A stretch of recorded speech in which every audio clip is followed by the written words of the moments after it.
Assalamualaikum warahmatullahi wabarakatuh. Perkenalkan, nama saya Fira Diansyah dengan NIM 200810564 dari jurusan Teknik Matematika kelas 2C. Dalam kesempatan ini saya akan menyampaikan materi ke-47 pada pekan ke-7 ini. Namun sebelum itu saya akan menyampaikan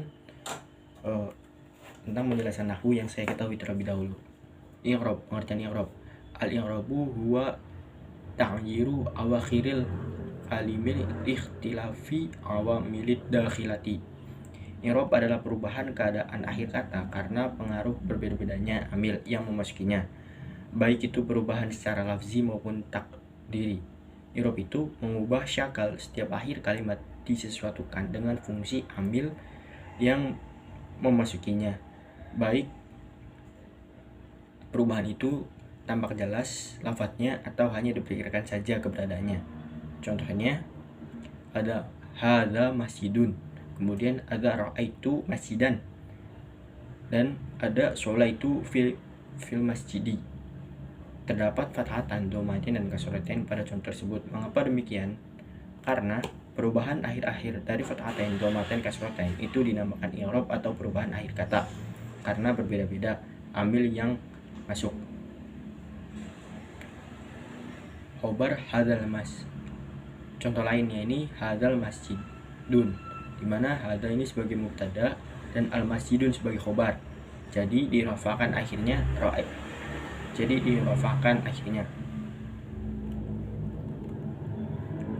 Kemudian ada ra'ai. Kemudian pada ra'aitul masjidan, di mana amilnya sebagai fa'il yaitu dinasobkan. Kemudian pada sholaitu fil masjidi, di mana sholaitu ini sebagai jar majrur, menjarkan, dan al masjidin ini sebagai khofat. Perubahan i'rab itu ada yang jelas dan ada yang secara perkiraan. Yang jelas yaitu bisa diucapkan, bisa dilihat, bisa ditulis, artinya jelas secara lafaz. Biasanya kata-kata yang huruf akhirnya tidak berhubungan dengan alif maksuroh, perubahan akhir dari kata itu menunjukkan kalimat tersebut adalah mu'rab. Kemudian ada perubahan yang tidak jelas atau secara perkiraan. Contohnya ra'aitu Musa. Ra'aitu ini sebagai fa'il majrur. Kemudian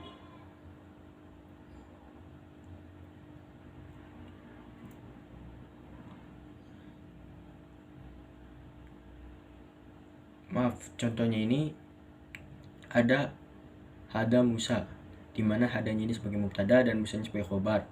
Kemudian ada ra'aitu Musa. Ra'aitu ini di sini fa'il dan Musa sebagai maf'ul. Kemudian ada salam itu ala Musa. Ala di sini sebagai jar dan Musa sebagai majrur. Macam-macam i'rab. Yang pertama ada rafa, yang kedua ada nasab, yang ketiga ada khafat, yang keempat ada jazm. Tanda-tanda i'rab. Rafa untuk dhammah, contohnya hadzal masjidun. Nasab untuk fathah, contohnya banaitul masjidan. Khafat untuk kasro, contohnya sholaitu fil masjidin. Jazm untuk sukun, contohnya lam tatakassal.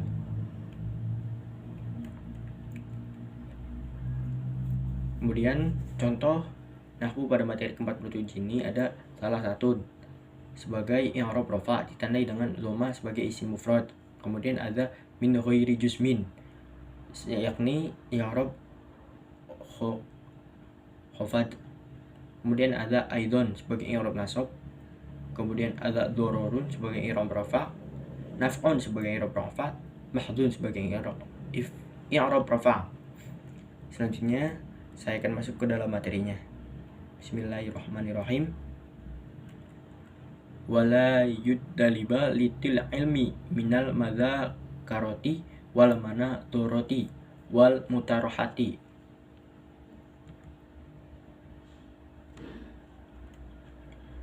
Pelajar harus juga melakukan diskusi dalam bentuk mudzakarah, munadharah, dan mutaharoh. Fayam bagi ayyakuna kullun minha bil insrafi wat ta'ati wat ta'ammuli wa yataharraza anisyagobi, dianjurkan agar hal tersebut dilakukan atas dasar keinsafan, kalem dengan penuh penghayatan, serta menjauhi sikap emosional.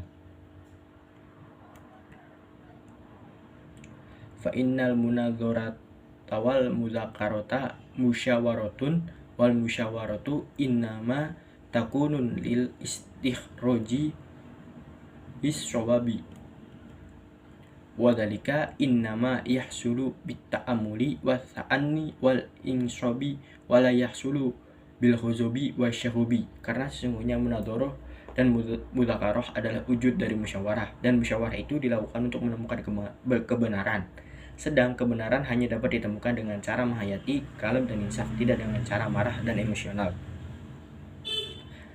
Penjelasannya di sini, maksudnya di sini ialah dalam berdiskusi hendaklah pelajar itu melakukannya dalam bentuk mudzakarah, munadzarah dan muzharah. Hal ini tentunya dianjurkan atas dasar keinsafan, kalem dengan penuh penghayatan, serta diharuskan menjauhi sikap emosional. Sikap munadzarah dan munadzarah ini merupakan wujud dari musyawarah. Kegiatan musyawarah dilakukan itu dengan tujuan untuk menemukan kebenaran. Nah, sedangkan kebenarannya sendiri itu hanya bisa didapatkan dengan cara kita itu menghayati, kalem dan memahami sepenuhnya, tidak dengan cara marah maupun dengan sikap emosional.